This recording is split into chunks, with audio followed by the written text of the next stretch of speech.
When my husband, Daniel Harper, wrapped his arm around his mistress at a family dinner and introduced her as his real partner, everyone looked at me, waiting for me to fall apart. But I didn't.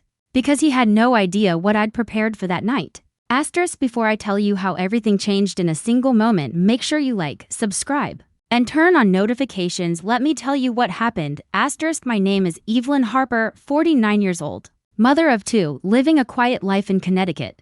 For most of my marriage, I believed I had a loyal husband. Daniel and I built a home, raised our kids, and lived the classic American family dream. But lately, something had changed. Late-night phone calls, sudden work trips, coldness that crept into every conversation. Still, I kept trying, I kept hoping. Everything shattered the night of my mother-in-law's birthday dinner. A big family gathering. Daniel insisted we attend together like old times. When we walked in, he stepped away from me immediately. Minutes later, he returned with a younger woman at his side, confident, smiling, and far too comfortable touching him. He tapped his glass and said loudly, "I want everyone to meet Vanessa, the woman who truly understands me." Then he smirked, pointed toward me, and added, "And Evelyn, she keeps the house looking good." My maid of sorts. People froze. My heart punched my ribs. His mother covered her mouth in shock. But I didn't say a word, because I wasn't there to fight. I was there to finish. I pulled out the envelope I had brought, not for him but for the family who deserved the truth.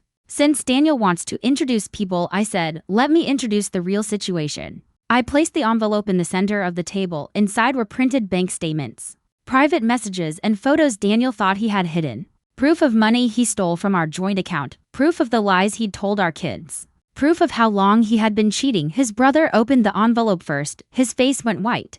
Daniel lunged forward. "Evelyn, don't," but his mother cut him off, voice trembling. How could you do this to your family?" Daniel stuttered.